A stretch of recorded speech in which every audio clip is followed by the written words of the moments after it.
तीन साथियों, मैं आपका दोस्त उमाशंकर पंचोली। स्वागत है आप सबका साहित्य शिखर क्लासेस के यूट्यूब चैनल पर। हम अब तक बात कर चुके हैं अपने हिंदी साहित्य इतिहास के लेखन परंपरा को लेकर बात कर रहे हैं और हम अब तक चार जो महत्वपूर्ण इतिहास लेखक हैं उनके बारे में बात कर चुके हैं। सबसे पहले हमने बात की थी गारसा दत्तासी के बारे में। उसके बाद सबसे पहले हमने बात की गारसा दत्तासी के बारे में। उसके बाद मौलवी करीमुद्दीन के बारे में बात की, लेकिन वहाँ से केवल रचना से पूछा जा सकता प्रश्न, और उसकी रचना थी तज़किरा सुराई हिंदी। उसके बाद हमने बात की शिव सिंह सेंगर के बारे में, शिव सिंह सेंगर और उनकी रचना के बारे में।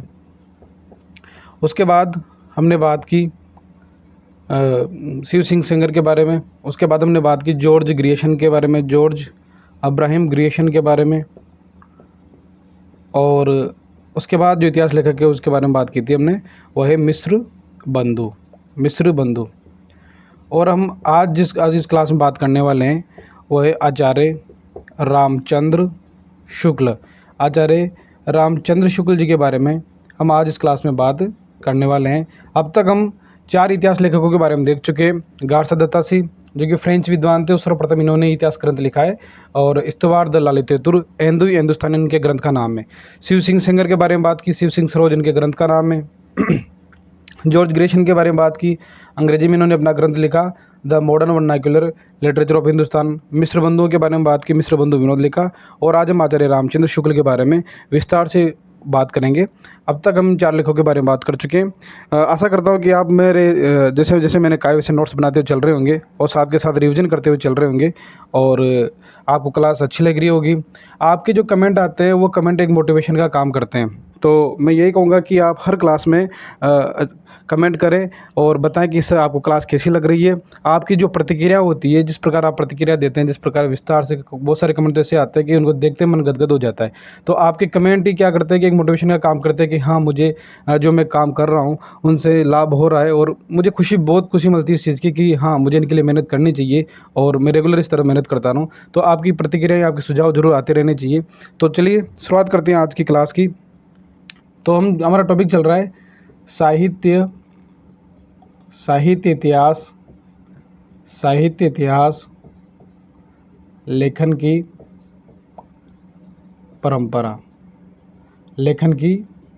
परंपरा। इसमें हम अब तक कितने इतिहास लेखकों के बारे में चर्चा कर चुके हैं? तो हम अब तक चार इतिहास जो लेखक हैं उनके बारे में चर्चा कर चुके हैं। आज हम बात करने वाले हैं आचार्य रामचंद्र शुक्ल जी के बारे में। आचार्य रामचंद्र शुक्ल। अब तक जो हमने इतिहास ग्रंथ पढ़े उनमें कोई ना कोई कमी और बहुत सारी खामियां रही है, लेकिन जो आचार्य रामचंद्र शुक्ल जी का इतिहास ग्रंथ है वह अब तक जितने भी इतिहास ग्रंथ हुए हैं उनमें सबसे ज़्यादा मान्यता प्राप्त, सबसे ज़्यादा ऑथेंटिक माना जाता है।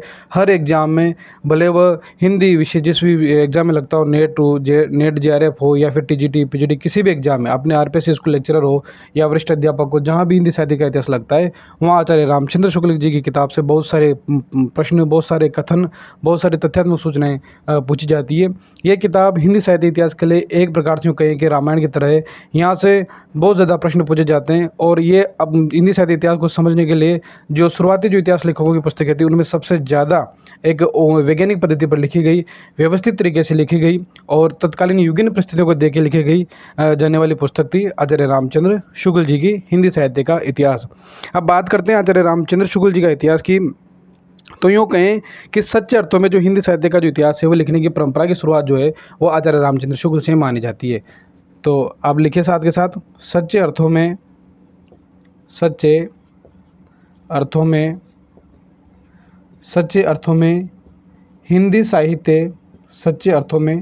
हिंदी साहित्य का इतिहास, सच्चे अर्थों में हिंदी साहित्य का इतिहास जो लिखने की परंपरा रही है, सच्चे अर्थों में हिंदी साहित्य का इतिहास लिखने की परंपरा, सच्चे अर्थों में हिंदी साहित्य का इतिहास लिखने की जो परंपरा का जो विकास है, लिखने की परंपरा का विकास आचार्य रामचंद्र शुक्ल के द्वारा किया गया। आचार्य रामचंद्र शुक्ल जी के द्वारा किया गया। आचार्य रामचंद्र शुक्ल जी के द्वारा शुक्ल द्वारा किया गया। ठीक है, पहली बात हुई क्योंकि सबसे पहले हिंदी साहित्य का इतिहास जिसने तत्कालीन परिवेश को महत्वपूर्ण माना, तत्कालीन युगीन परिस्थितियों की उस समाज के लोगों को महत्वपूर्ण माना और उनके हिसाब से अपने इतिहास ग्रंथ लिखा और उनका नामकरण भी उसी कालखंड की परिस्थितियों के आधार पर किया। इसलिए आचार्य रामचंद्र शुक्ल का जो इतिहास है वह सच्चे अर्थों में हिंदी साहित्य का इतिहास लिखने की परंपरा का जो विकास हुआ, मतलब सच्चे अर्थों में जो सबसे पहले अगर इतिहास ग्रंथ मान्यता प्राप्त हुआ तो वह आचार्य रामचंद्र शुक्ल का हुआ।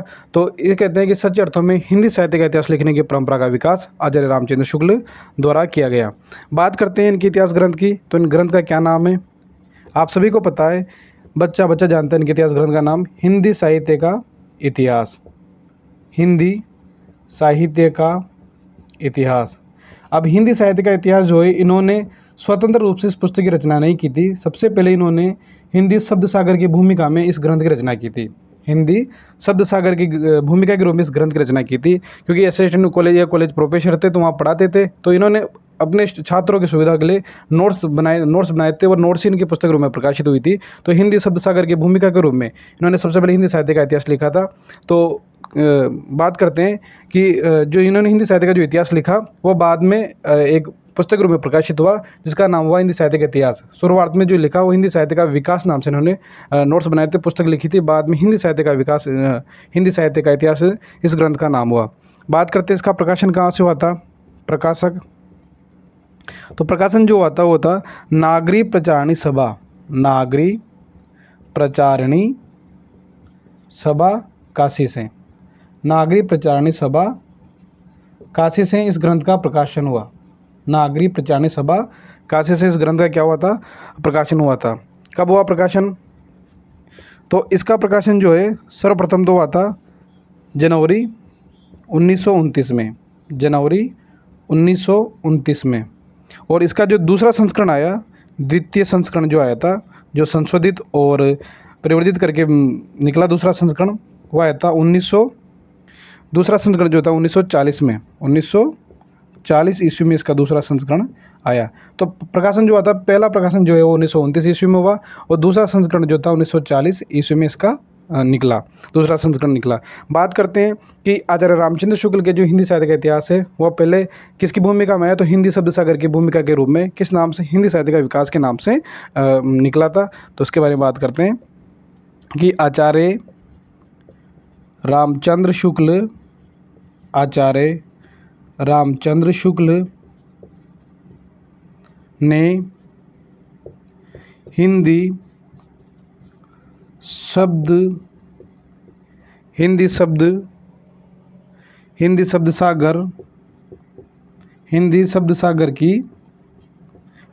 सागर की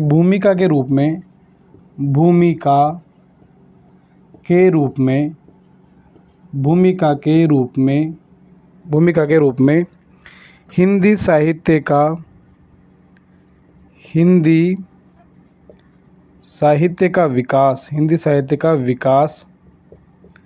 हिंदी साहित्य का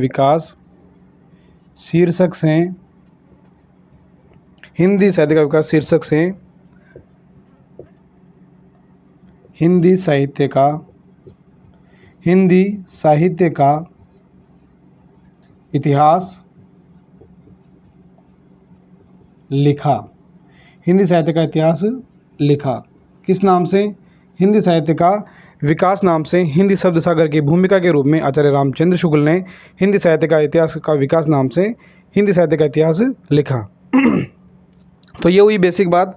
आचार्य रामचंद्र शुक्ल ने, एक तो इनका जो इतिहास ग्रंथ है सच्चे अर्थों में हिंदी साहित्य का इतिहास लिखने की परंपरा का विकास आचार्य रामचंद्र शुक्ल के द्वारा किया गया। ग्रंथ हिंदी साहित्य का इतिहास है। प्रकाशन नागरी प्रचारणी सभा ने काशी से किया था। कब? 1929 में। दूसरा संस्करण कब आया? 1940 में। और किसकी भूमिका में? तो हिंदी शब्द सागर की भूमिका के रूप में हिंदी साहित्य का विकास शीर्षक से हिंदी शब्द साहित्य का इतिहास लिखा गया। तो प्रश्न बन सकता है कि किसकी भूमिका में, तो आपको पता होना चाहिए कि हिंदी शब्द सागर की भूमिका के रूप में। और शीर्षक क्या नाम था? हिंदी साहित्य का इतिहास। ऑप्शन आ सकता है कि हिंदी साहित्य का इतिहास, तो हिंदी साहित्य का इतिहास नहीं था, पहले हिंदी साहित्य का विकास नाम से था। किस शीर्षक से? हिंदी साहित्य का विकास शीर्षक से। अब बात करते हैं कि ये जो हिंदी शब्द सागर है, इसको किसके दिमाग की उपज मानी जाती है। प्रश्न आता है कि हिंदी शब्द सागर किसके दिमाग की उपज है, तो अधिकांश जो अभ्यर्थी है वह क्या करेंगे कि आचार्य रामचंद्र शुक्ल करेंगे, लेकिन इसका जो आंसर है वो है बाबू श्याम सुंदर दास। तो हिंदी शब्द सागर जो था, हिंदी शब्द सागर, हिंदी शब्द सागर बाबू श्याम सुंदर दास, बाबू श्याम सुंदर दास, हिंदी शब्द सागर जो है बाबू श्याम सुंदर दास के मस्तिष्क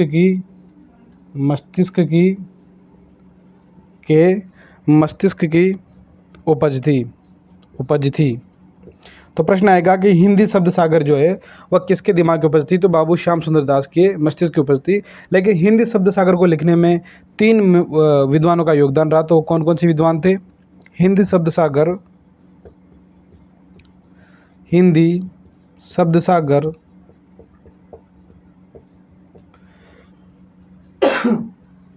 हिंदी शब्द सागर के निर्माण में, हिंदी शब्द सागर के निर्माण में 3 विद्वानों का योगदान रहा।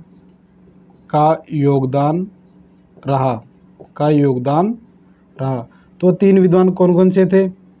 पहले तो आ गए वही बाबू श्याम सुंदर दास, बाबू श्याम सुंदर दास पहले विद्वान थे। दूसरे थे आचार्य रामचंद्र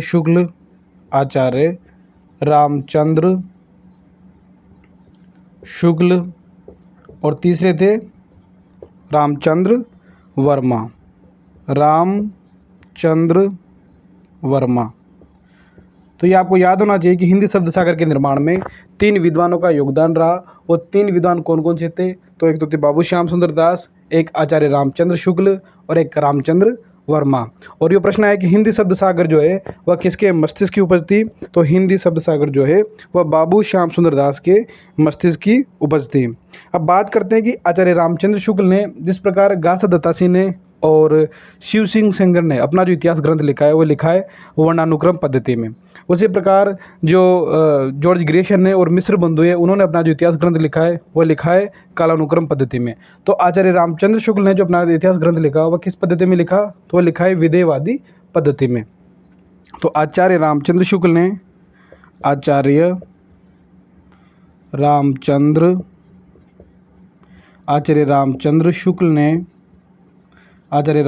शुक्ल ने अपना इतिहास ग्रंथ हिंदी साहित्य का इतिहास, अपना इतिहास ग्रंथ हिंदी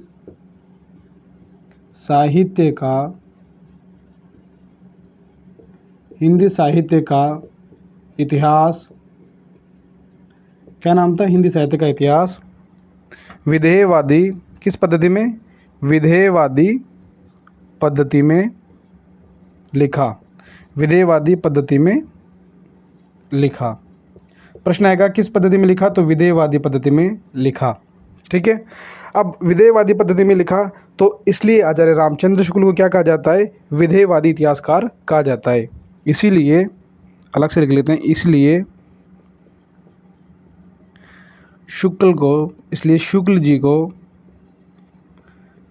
जी को प्रथम विधेयवादी, प्रथम हिंदी मतलब हिंदी के आचार्य रामचंद्र शुक्ल को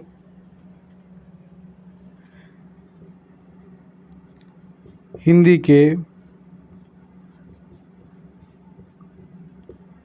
प्रथम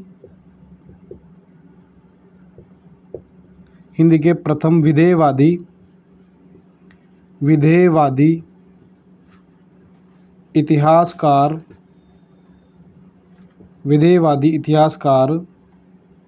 भी कहा जाता है। ठीक है, तो पहली बात कि आचार्य रामचंद्र शुक्ल ने अपना इतिहास ग्रंथ हिंदी साहित्य का इतिहास विधेयवादी पद्धति में लिखा। और इसलिए शुक्ल जी को हिंदी के प्रथम विधेयवादी इतिहासकार भी कहा जाता है। अब बात करते हैं कि विधेयवाद क्या था और विधेयवाद के जनक कौन है और विधेयवादी इतिहासकार के रूप में आचार्य रामचंद्र शुक्ल प्रसिद्ध हुए। तो ऐसी क्या खास बात थी खास बात थी विधेयवाद में, उसके बारे में बात करते हैं। तो जो विधेयवाद है ये एक फ्रांसीसी विद्वान है तेन, उनके दिमाग के उपज है। तो विधेयवाद का जनक कौन है? तेन महोदय। और इसमें क्या है कि इसमें विधेयवादी पद्धति में जो इतिहास लिखा गया है उसमें उस समय की कालखंड की परिस्थितियों के अनुसार परंपराओं को, आशा आकांक्षाओं को, तत्कालीन जनता की समस्याओं को ज़्यादा महत्व दिया जाता है। इसलिए इस ग्रंथ को, मतलब इस आचार्य रामचंद्र शुक्ल ने इस पद्धति को अपनाया और अपना जो इतिहास ग्रंथ है वो विधेयवादी पद्धति में लिखा। तो बात करते हैं विधेयवाद की। विधेयवाद क्या है और इसके जनक कौन थे? विधेयवाद के जनक की बात करें, जनक तो तेन महोदय, एक फ्रांसीसी तेन महोदय, फ्रांसीसी विद्वान है,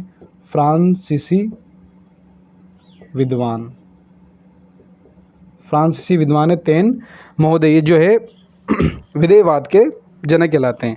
बात करें कि विधेयवाद में कितने तत्व थे, इसमें 3 तत्व हैं। विधेयवाद के 3 तत्व प्रसिद्ध है। प्रश्न कई बार यहाँ से भी आता है कि कौन सा तत्व विधेयवाद में शामिल नहीं है। तो पहला है जाति, दूसरा है वातावरण और तीसरा है क्षण। जाति, वातावरण और क्षण। अब इन तीन तत्वों के आधार पर किस प्रकार उस समय की जातीय युगीन क्या रही और वातावरण परिस्थितियाँ क्या रही और उस समय का तत्कालीन जो प्रवेश क्या रहा, इस प्रकार तीनों को ध्यान में रखते हुए जो इतिहास लिखा जाता है वह विधेयवादी इतिहास कहलाता है।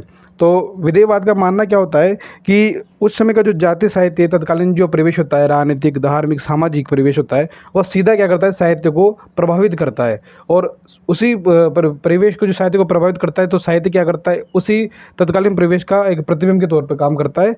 इसलिए विधेयवादी इतिहास का जो इतिहास है वो ज़्यादा मान्यता प्राप्त है। तो बात करते हैं कि विधेयवाद का मानना है कि विधेयवाद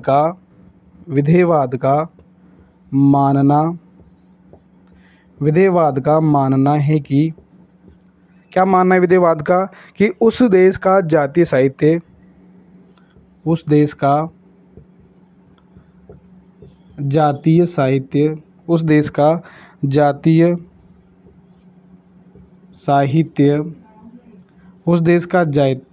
जो साहित्य होता है वह तत्कालीन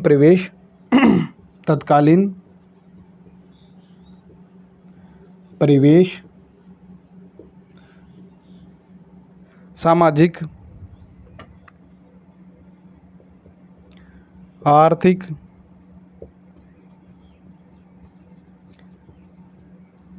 राजनीतिक,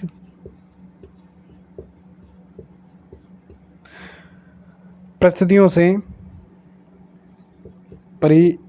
से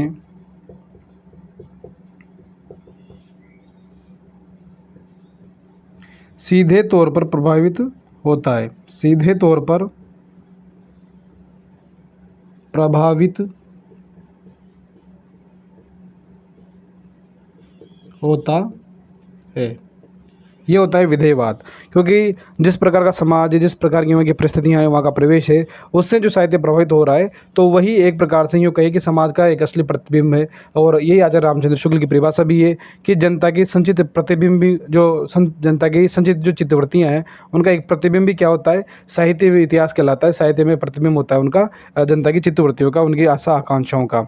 बात करते हैं कि आचार्य शुक्ल ने अपने जो इतिहास ग्रंथ में वही इसी युगीन परिस्थितियों का उल्लेख करते हुए साहित्य लिखा है। तो आचार्य रामचंद्र शुक्ल ने भी अपने इतिहास ग्रंथ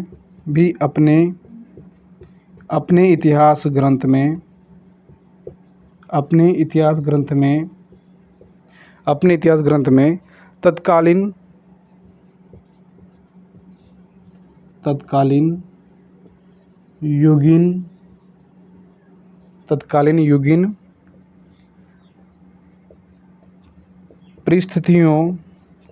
युगीन परिस्थितियों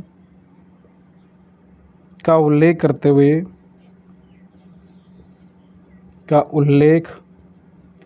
करते हुए इतिहास ग्रंथ, अपना जो इतिहासिक ग्रंथ वो लिखा है, इतिहास ग्रंथ लिखा है। ये होता है विधेयवाद और ये होती है विधेयवादी पद्धति। आप इसका स्क्रीनशॉट ले लीजिए। तो ये बात हो गई विधेयवाद। विधेयवाद के जनक कौन है? तेनमोद हैं, फ्रांसीसी विद्वान है। इसमें कितने तत्व हैं? 3 तत्व हैं, जाति, वातावरण, क्षण। विधेयवाद क्या होता है? उस देश का जातीय साहित्य जो तत्कालीन प्रवेश, सामाजिक हो गया, आर्थिक हो गया, राजनीतिक हो गया, उन परिस्थितियों से सीधे तौर पर प्रभावित होता है जातीय साहित्य। आचार्य शुक्ल ने भी जो अपना इतिहास ग्रंथ लिखा है उसमें तत्कालीन जो युगीन परिस्थितियाँ रही है उनका उल्लेख करते हुए अपना इतिहास ग्रंथ लिखा है। अब बात करते हैं कि आचार्य रामचंद्र शुक्ल ने जो इतिहास ग्रंथ लिखा है उसमें कितने वर्षों का इतिहास लिखा है? तो लगभग 900 वर्षों का इतिहास लिखा है। और उस 900 वर्षों के इतिहास को आचार्य रामचंद्र शुक्ल ने 4 कालखंडों में विभाजित किया है। 4 कालखंडों में उसका विभाजन किया है। कितने? 4 में। और प्रत्येक कालखंड के उन्होंने दोहरा नामकरण किया है, 2-2 नाम दिए हैं।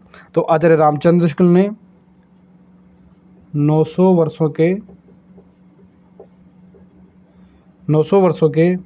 वर्षों का इतिहास लगभग 900 वर्षों का इतिहास को 4 भागों में विभाजित कितने भागों में? 4 भागों में विभाजित किया है। अब बात करते हैं 4 भाग कौन कौन से हैं और किस तरह उन्होंने दोहरा नामकरण दिया है और किस प्रकार किस कालावधि में उन्होंने किस कालखंड को नाम दिया है, उसके बारे में बात करेंगे।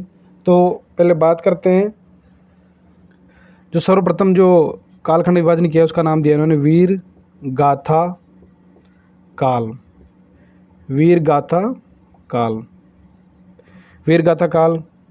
दूसरे का नाम दिया है भक्ति काल। तीसरे का नाम दिया है रीति काल।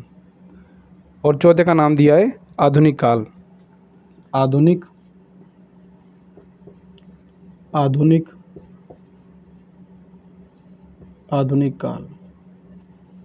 ठीक है, वीरगाथा काल, भक्ति काल, रीति काल और आधुनिक काल। अब बात करते हैं कि आचार्य रामचंद्र शुक्ल ने, मैंने पिछले वीडियो में आपको बताया था कि जो मिस्र बंधु हैं उन्होंने सबसे पहले जो अपना इतिहास ग्रंथ लिखा उसमें जो कालखंड में विभाजित किया, तो एक कालखंड को 2 उपभागों में विभाजित करने की जो पद्धति थी उसका जन्मदाता मिस्र बंधु माने जाते हैं। लेकिन एक कालखंड के दोहरे नामकरण की जो पद्धति के जन्मदाता है वो माने जाते हैं आचार्य शुक्ल। तो उन्होंने जैसे वीरगाथा काल, भक्ति काल, रीति काल और आधुनिक काल 4 भागों में इन्होंने अपने इतिहास का विभाजन किया, इतिहास ग्रंथ का। तो वीरगाथा काल का इन्होंने दूसरा नाम दिया है आदिकाल। वीरगाथा काल को क्या कहा इन्होंने? आदि काल। और भक्ति काल को क्या कहा है? भक्ति काल को कहा है पूर्व मध्यकाल। भक्ति काल को कहा है पूर्व मध्यकाल। और रीति काल को क्या कहा है? उत्तर मध्यकाल। और आधुनिक काल को कहा इन्होंने गद्य काल।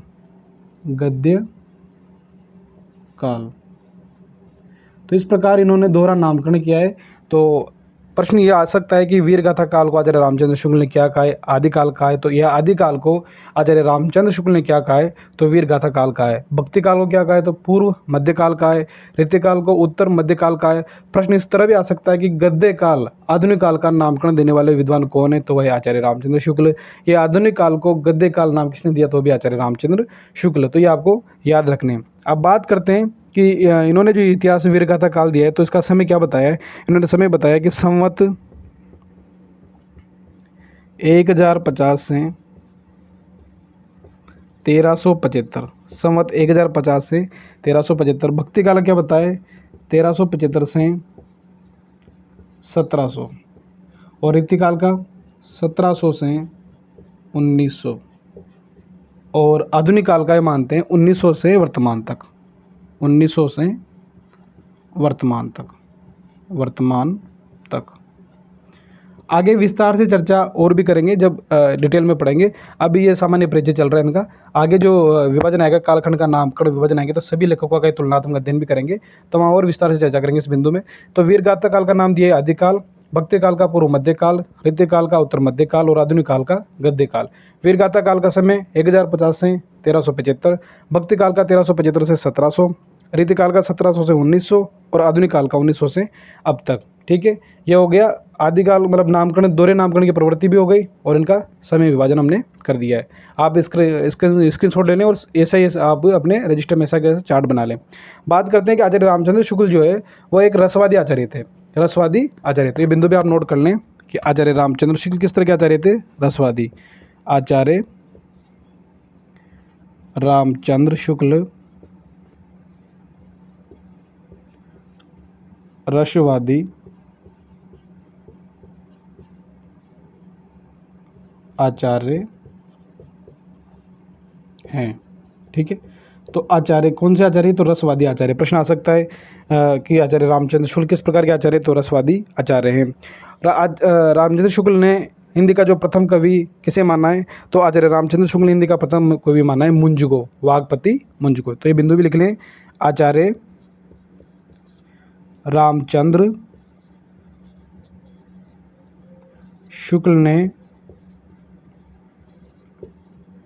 मुंज, जैसे कहते हैं वागपति मुंज, वागपति मुंज को क्या माना है, हिंदी का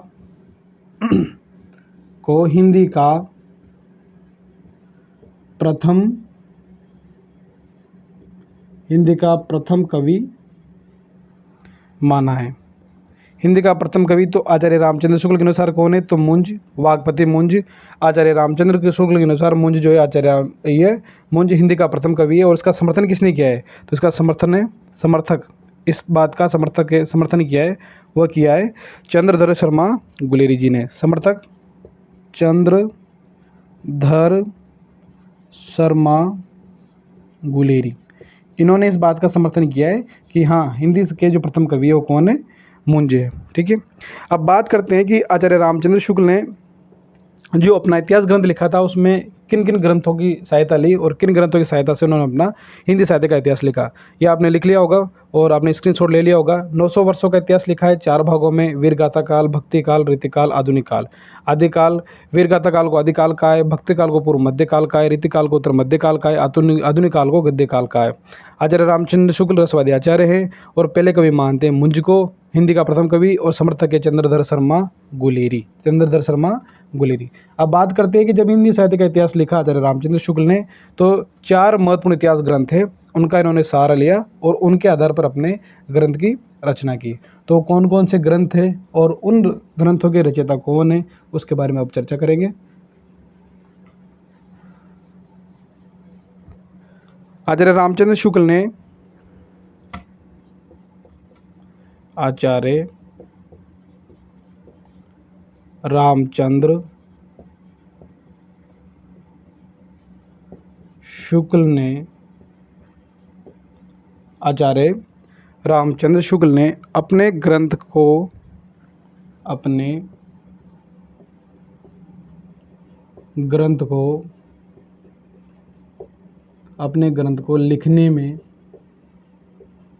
ग्रंथ को लिखने में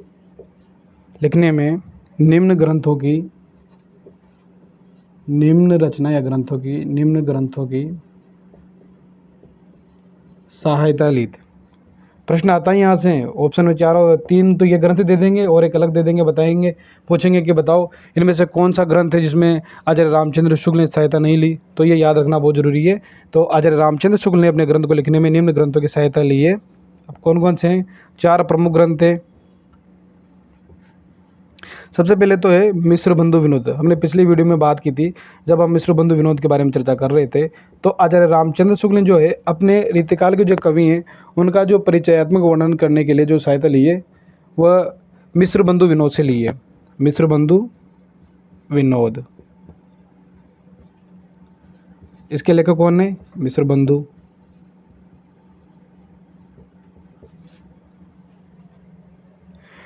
दूसरे की बात करें तो वह है हिंदी कोविद, दूसरा ग्रंथ है हिंदी कोविद रत्नमाला, रत्नमाला, दूसरा ग्रंथ है हिंदी कोविद रत्नमाला।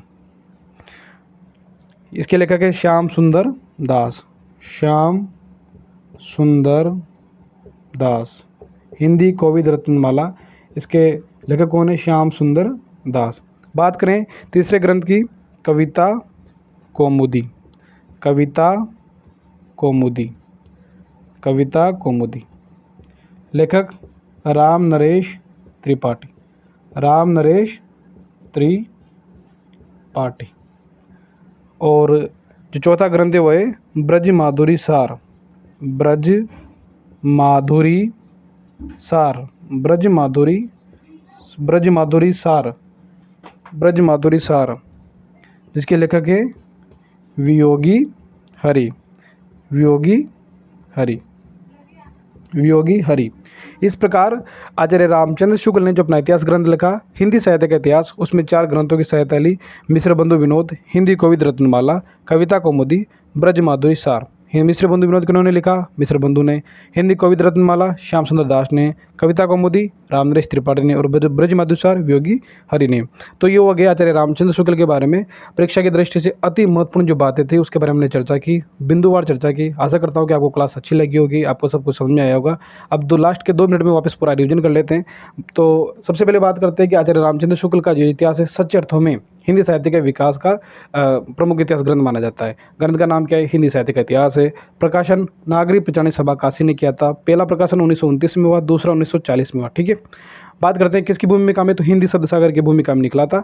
शीर्षक क्या था? हिंदी साहित्य का विकास, शीर्षक से इसका प्रकाशन हुआ था। बात करें हिंदी शब्द सागर किसकी दिमाग की उपज मानी जाती है, तो वो बाबू श्याम सुंदर दास की दिमाग की उपज मानी जाती है। और 3 विद्वानों का हिंदी शब्द सागर भूमिका के निर्माण में योगदान रहा। एक तो बाबू श्याम सुंदर दास, एक आचार्य रामचंद्र शुक्ल, एक रामचंद्र वर्मा। बात करते हैं कि रामचंद्र शुक्ल जी ने अपना जो इतिहास ग्रंथ लिखा वह किस पद्धति में लिखा था, तो विधेयवादी पद्धति में लिखा। विधेयवाद के जनक कौन है? फ्रांसीसी विद्वान तेन है। इसमें 3 तत्वों की भूमिका मानी जाती है, जाति, वातावरण और क्षण। बात करते हैं कि आचार्य रामचंद्र शुक्ल ने कितने वर्षों का इतिहास लिखा है, तो 900 वर्षों का लिखा है। कितने भागों में विभाजन किया है, तो 4 भागों में। आदिकाल, आदिकाल और पूर्व मध्यकाल, उत्तर मध्यकाल और गद्यकाल। किस प्रकार के आचार्य हैं? रसवादी आचार्य हैं। और इन्होंने पहला कवि किसे माना है, तो मुंज, वागपति मुंज को माना है। और समर्थन कौन है? चंद्रधर शर्मा गुलेर ने समर्थन किया है।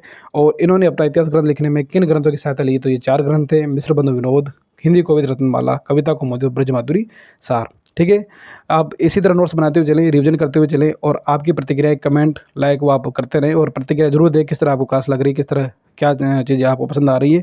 आपके कमेंट ही एक मोटिवेशन का काम करते हैं। ठीक है ना। जय हिंद, जय भारत।